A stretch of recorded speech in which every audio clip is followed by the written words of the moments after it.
Oremos. Padre, te pedimos que tú obres en esta mañana.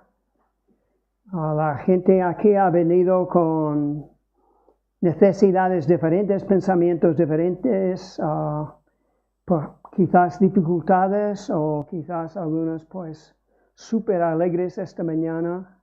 Pero te pedimos que tú obres en cada corazón, que nos des un mensaje para nosotros, que podamos interpretar correctamente tu palabra y encontrar pues algo que nos edifique, algo que nos cambie, algo que nos ayude a vivir más para ti y ser más como la imagen del Señor Jesucristo.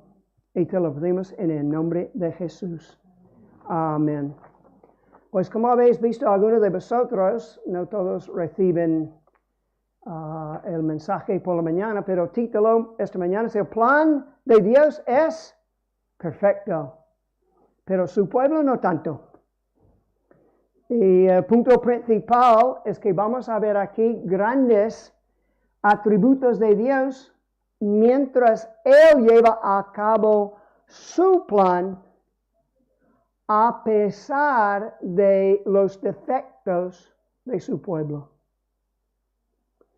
Entonces, hay 6 párrafos aquí. El primer párrafo vamos a ver el misterio de Dios. Después vamos a ver 3 atributos de Dios. Y después vamos a ver los defectos de Jacob y de Esaú.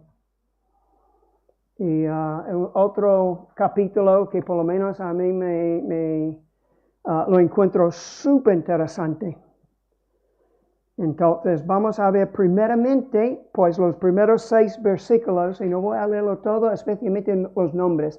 Estaba pensando leer los nombres, pero hubierais pensado que estamos haciendo un sketch gracioso, como yo podía leer tantos nombres.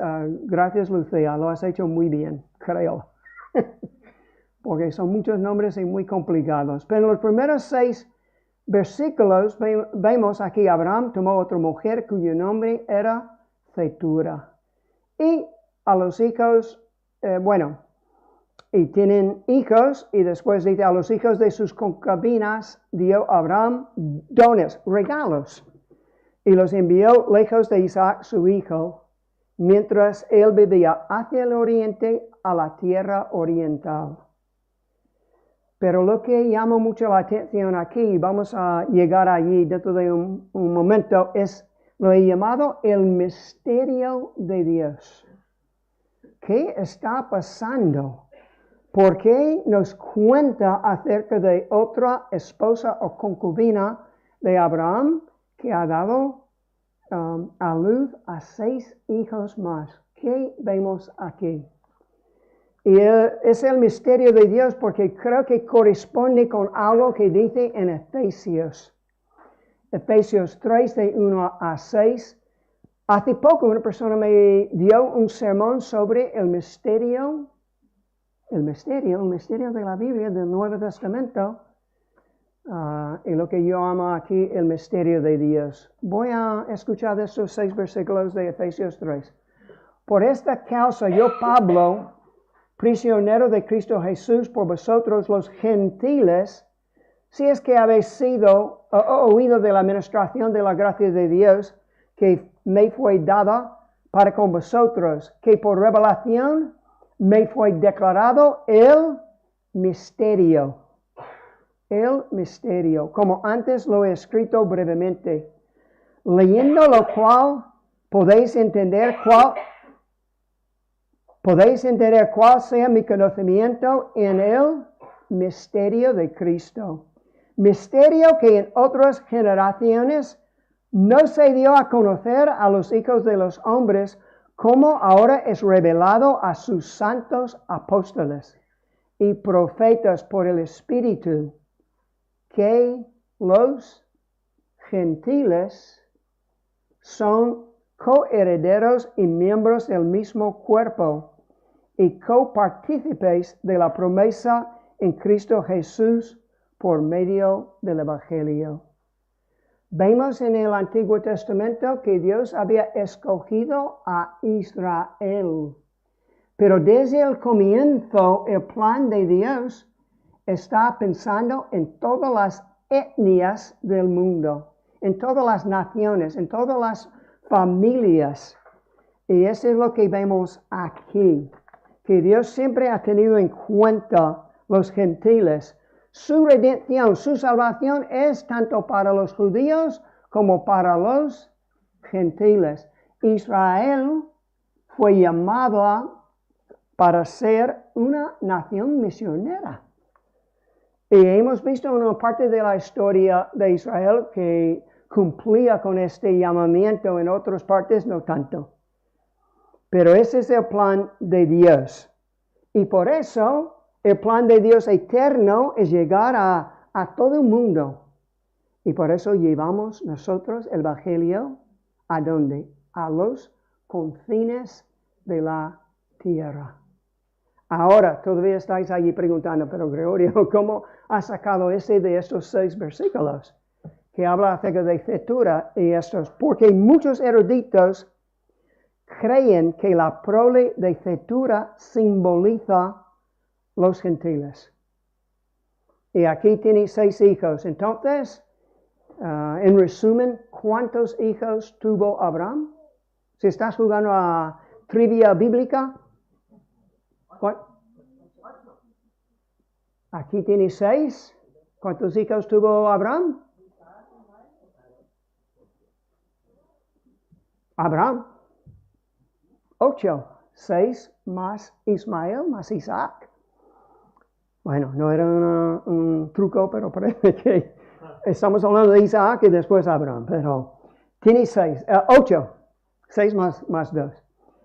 Ahora, lo que yo creo que otro asunto importante, otra cosa para notar aquí, es la pregunta, ¿está en orden cronológico esto? Ahora, en muchas partes de la Biblia, si tú compares Marcos y Lucas, veis que más o menos en el mismo orden. Mateo no. Porque hay algunas partes de la Biblia que saltan según el tema. Y muchos eruditos creen que este no está en orden cronológico. Y hay que pensarlo un poco, porque eso está ocurriendo. Si vamos al capítulo anterior, 24:1, dice, era Abraham ya viejo y bien avanzado en años, y Yahvé había bendecido a Abraham en todo. Entonces, algunos creen que tenía Cetura como concubina bastante anterior a la muerte de Sara, cuando era más mozo, más joven, y había tenido estos 6 hijos, y puede que Cetura, como digo, era concubina y después quizás esposa. Y otra cosa que podemos notar aquí de este primer párrafo que estamos hablando del misterio de Dios, es que Dios da regalos a los hijos de las concubinas. Entonces no están excluidas sus concubinas, ni los hijos ni hijas de estas mujeres, porque Abraham da regalos. Como Dios es un Dios de regalos, también lo vemos aquí en Abraham. Y el gran misterio es que el Evangelio es tanto para judío como por gentil, para payo y para gitano, para español, para francés, para rumano, incluso para los madrileños. Okay, vamos.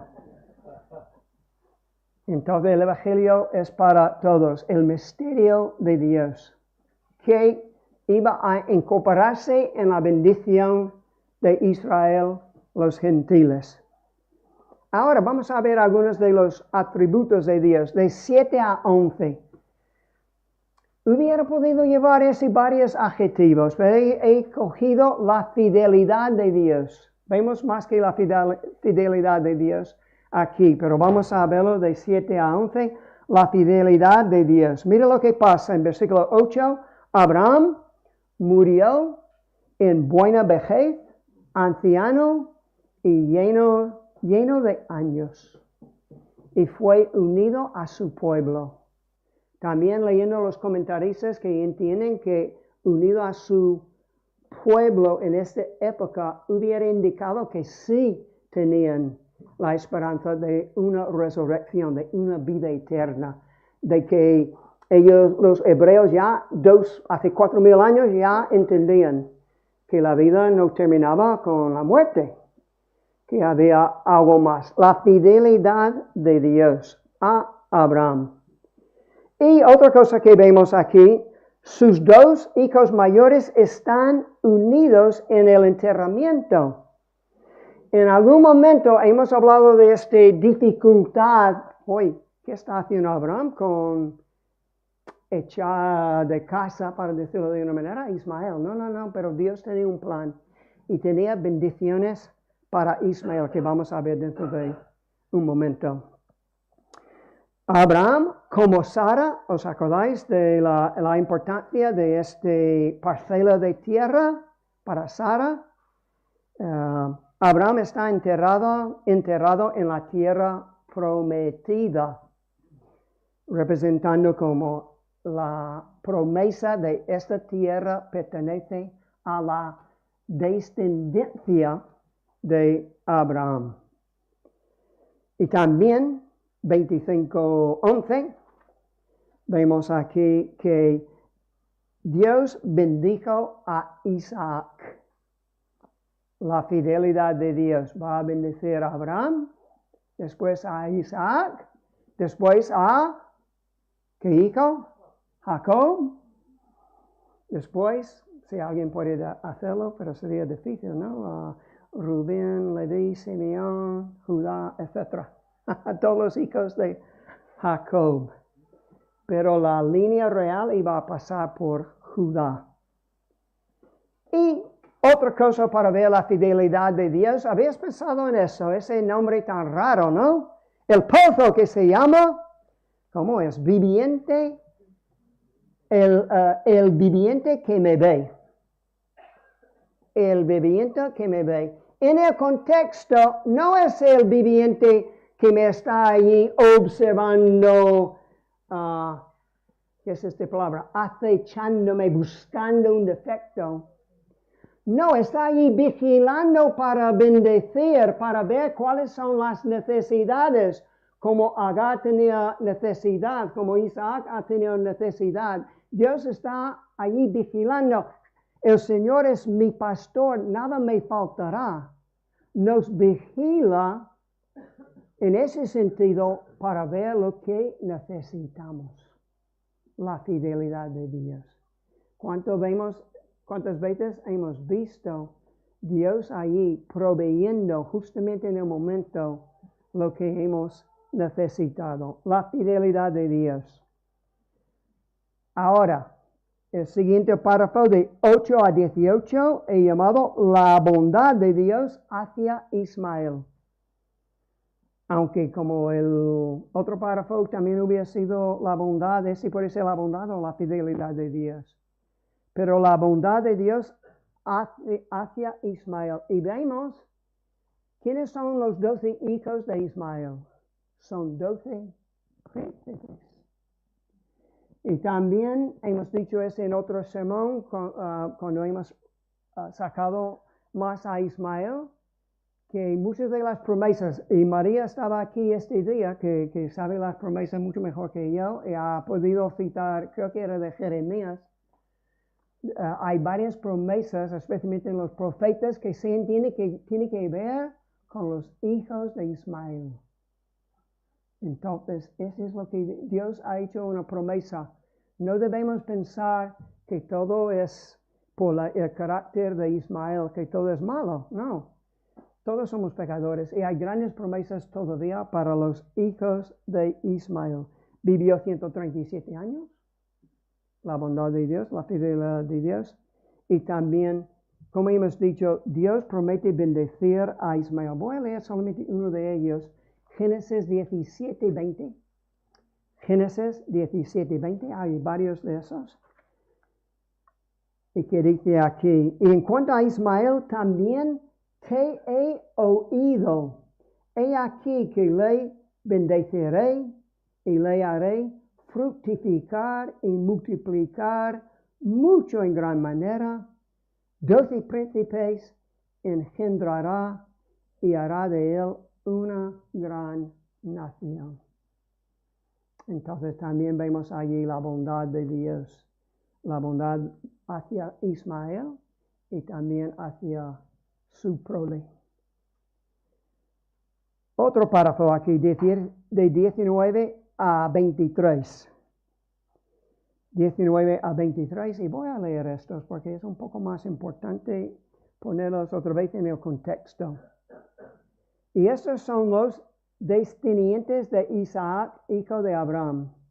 Abraham engendró a Isaac, y era Isaac de 40 años, que hablamos de esto en el último sermón, de 40 años cuando tomó por mujer a Rebeca, hija de Betuel, que sería el primo hermano de Isaac, arameo de Padan Aram, hermana de Labán arameo, y oró Isaac al Señor por su mujer que era estéril, y lo aceptó Yahvé. Y concibió Rebeca su mujer, y los hijos luchaban dentro de ella, y dijo, si es así, ¿para qué vivo yo?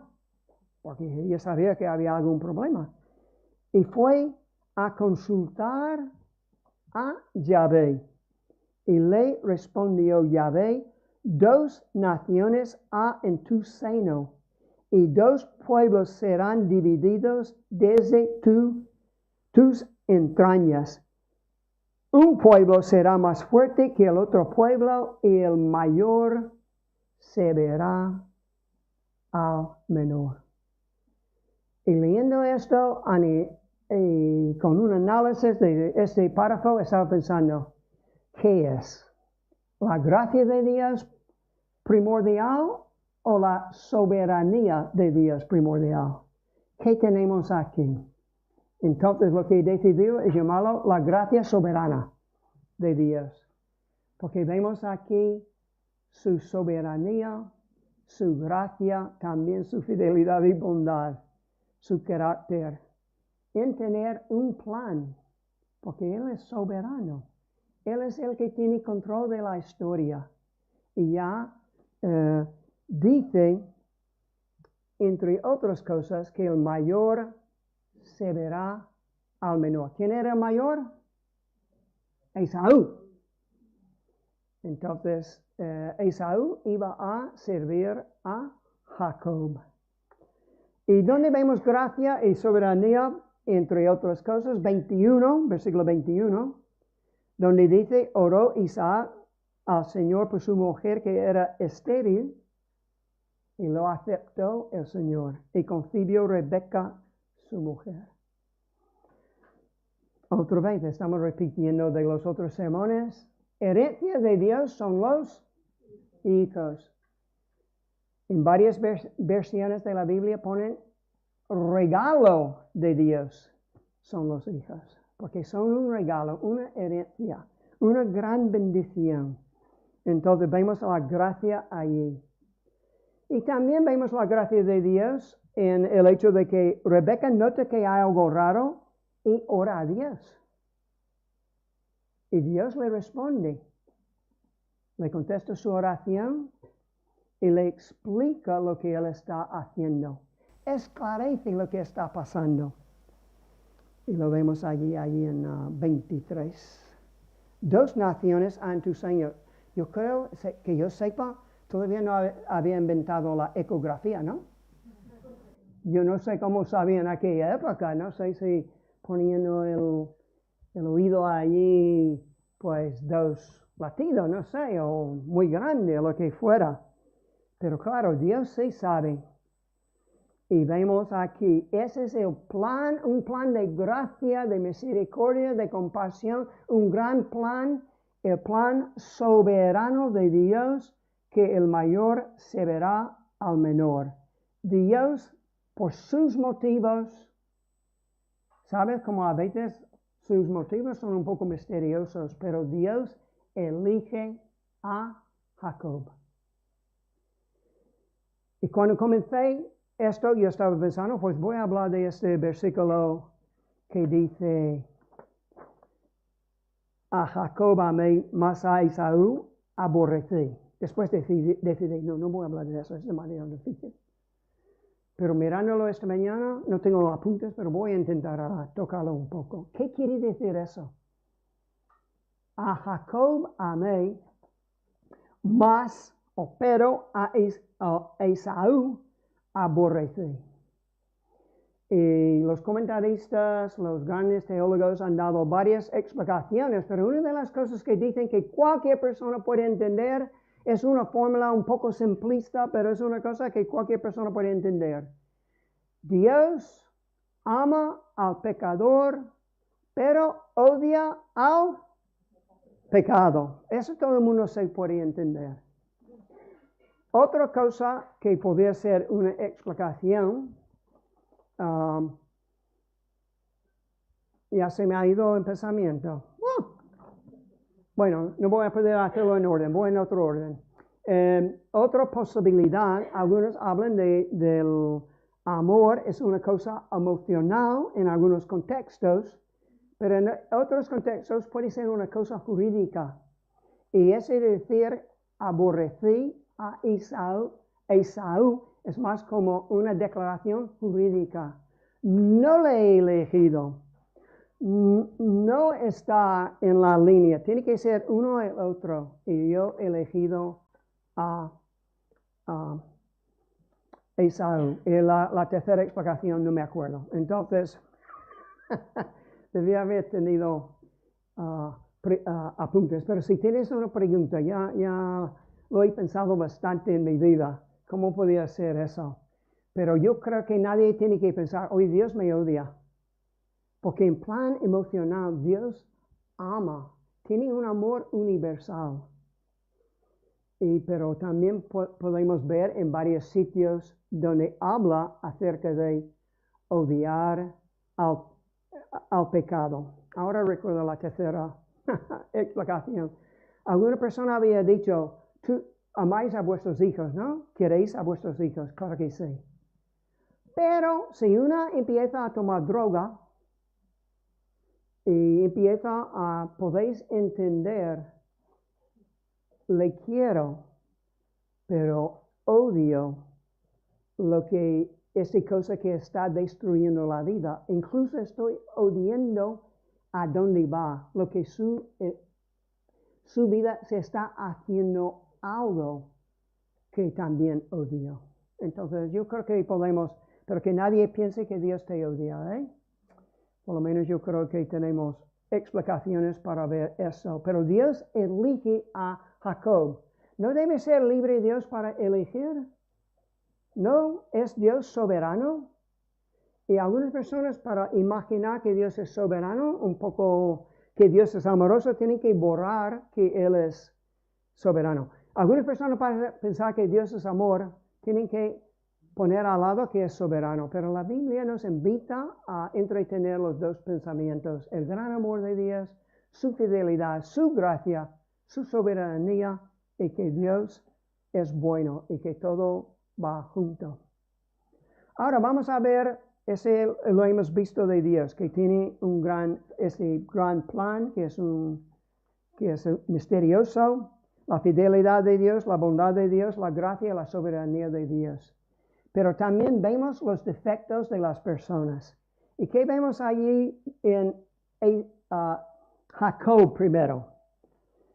Vemos que Jacob agarra al talón de Esaú. Parece una tontería, ¿no? Dos gemelos, piensa que poco puede agarrar un bebé recién nacido.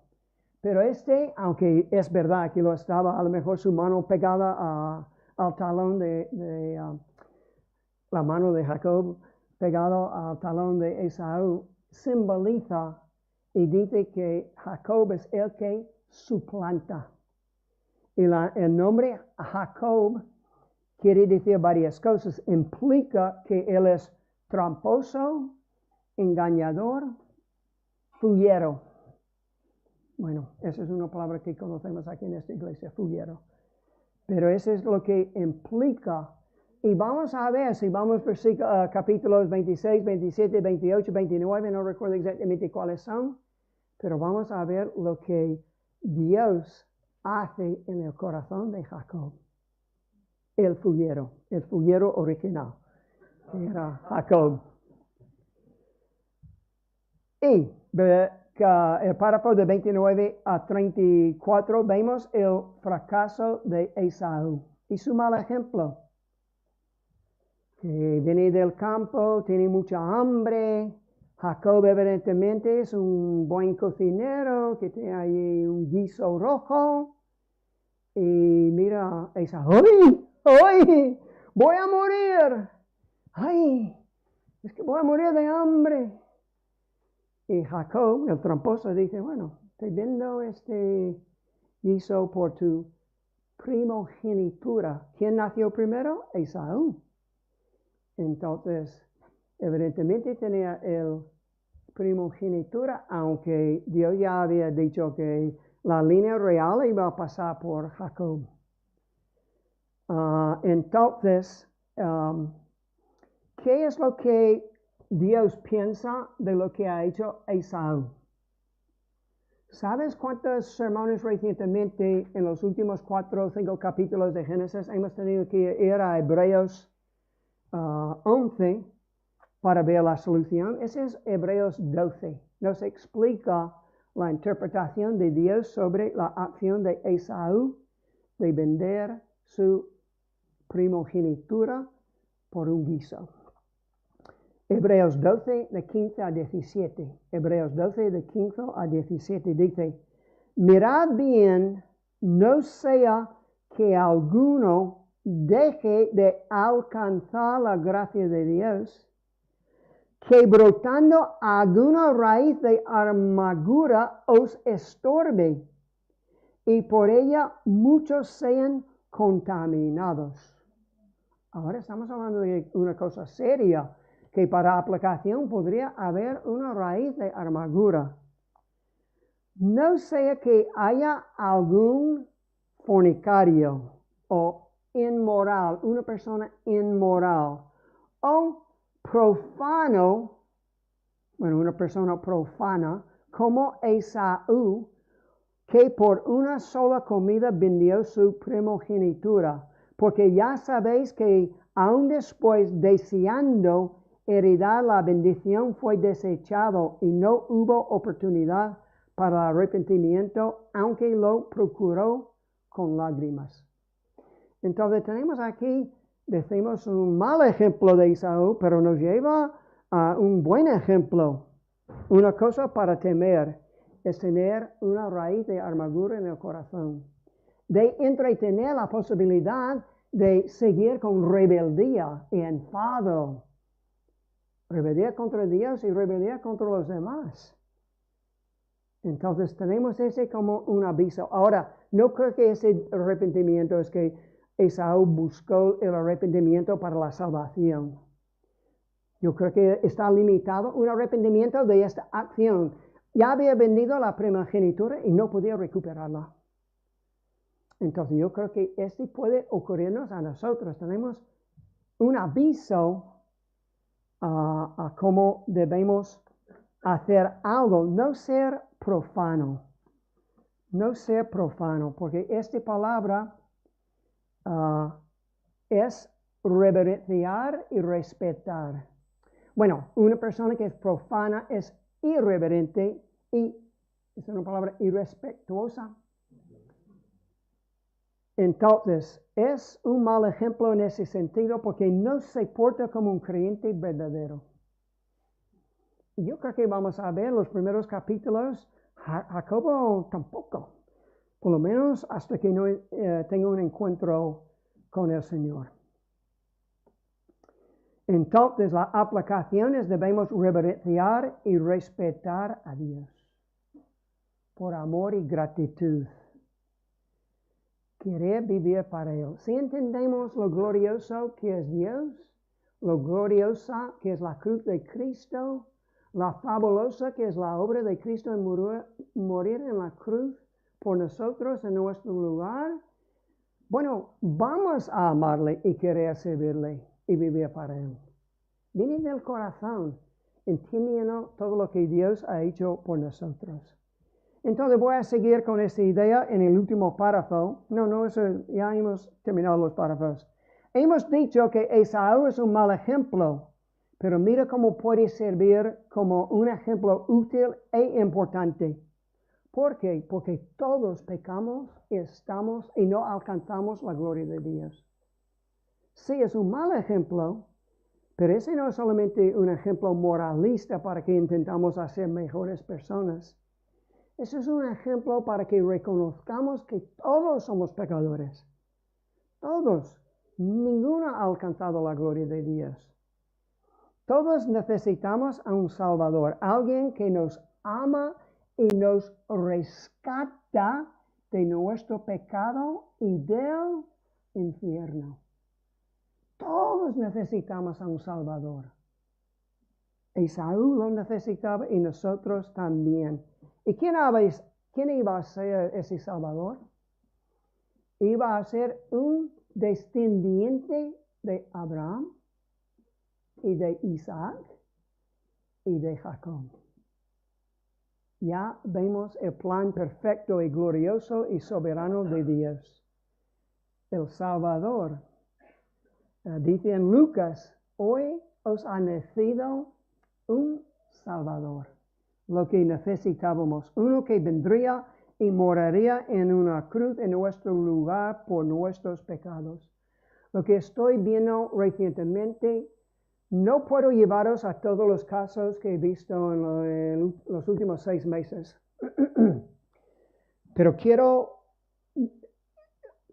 no sé, tú puedes estar en esta circunstancia, pero lo que estoy viendo en algunos casos, que personas que vienen a la iglesia han escuchado el Evangelio, pero una cosa le falta es lo que yo llamaría la convicción del pecado. Porque viene un Salvador y es como un bostezo, bueno, ha venido Jesús. Yo no lo necesitaba, quizás otra persona, ese drogadicto o esa persona, todos necesitamos, todos somos pobres pecadores, tenemos que verlo. Los pecadores que somos, viles pecadores, rebeldes, idólatras, tenemos que ver nuestro pecado y sentir esta convicción, este quebrantamiento de corazón cuando hemos visto que hemos pecado contra nuestro Dios, nuestro Padre, nuestro Salvador, bueno, el Salvador que murió en la cruz, si lo aceptamos. Entonces, Esaú, allí nació primero, el primogénito. Hay otro primogénito, que es Jesús, pero no solamente un primogénito porque nació primero, sino primogénito en el libro de Colosenses porque Él es el supremo. Y era este primogénito que no renunció su primogenitura, sino cumplió toda responsabilidad que iba con la misión que Dios Padre le había dado. Y la misión que tenía Jesús nació para morir en una cruz. Y yo quiero que tengamos una buena semana pensando en lo glorioso que es Dios, lo bueno que es, todo lo que ha hecho por nosotros en la cruz de Cristo. Que encontramos si lo necesitamos todavía, esta convicción de pecado. Yo estoy seguro también, la convicción de pecado no solamente abre la puerta a la salvación, la necesidad de creer en Jesús. También para un creyente cada día abre la puerta a la humildad y el aprecio, el amor de todo lo que Dios ha hecho por nosotros.